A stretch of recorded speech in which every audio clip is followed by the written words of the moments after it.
I'm Ricky Terrell, and I'm part of the Terrell family.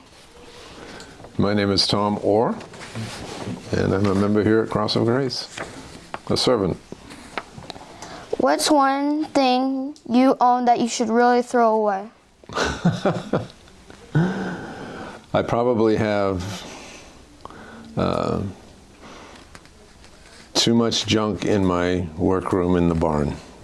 I save plastic jugs and newspapers and things that I think I'm going to have some use for, but I probably never will, so I should probably throw those away or recycle them. That would be the prudent thing to do. That would be my sort of spot in a barn.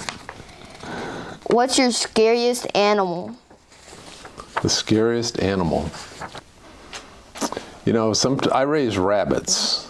I have a barn full of rabbits, and sometimes raccoons get in and try to eat the feed. They don't really bother the rabbits, but I have to live trap the raccoons, and they can be very scary looking.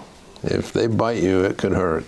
Yeah, and you have to make sure, and then you have to go get your arm checked out and make sure you don't have rabies. That's correct. So I have to be very careful.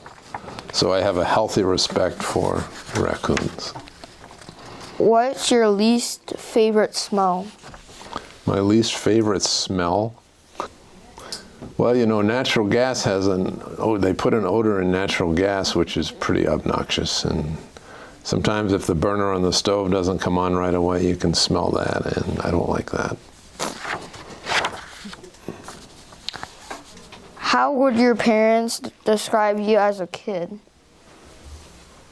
How would they describe me as a kid? Well, I was a very active kid from an early age. My mother tells me that she would put a long rope around my waist because she had to do her chores, do her cooking, her housekeeping, and whatever she was doing. So I had a tether that was about 10 feet long, I guess, and she was able to keep track of me that way because I had a tendency to wander and get into mischief, I guess. So I guess they would describe me as active, maybe mischievous. What's something you would like to have known when you were a kid? Something I would like to have known. Well, I was a curious kid. I think I would like to have understood more about the solar system.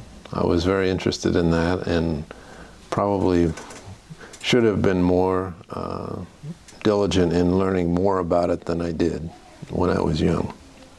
So if I had to go back and do it again, I would learn more about the sun and the planets and the stars. Do you have a favorite Bible verse or Bible story? Bible story. One of my favorite stories is about a man that was crippled, and he lay beside a pool in Jerusalem, sort of like our modern day swimming pools. Just waiting for the water to stir. Right, you're right. And the tradition was that if the water moved, it was because there was an angel hovering over the water, and if sick people could get down in the pool quickly enough, they would be healed. But this man couldn't get in the pool quick enough because he didn't have anybody. Right, his legs didn't work. And Jesus came along and healed him immediately. And then he disappeared in thin air. And then, yes, Jesus left, and the man was wandering around looking for him. That's one of my favorite stories. He did find him, and they had an interesting conversation later. But that's all I have for you today. Okay. Well, I enjoyed this very much, Ricky. I did too. Thank you. No problem.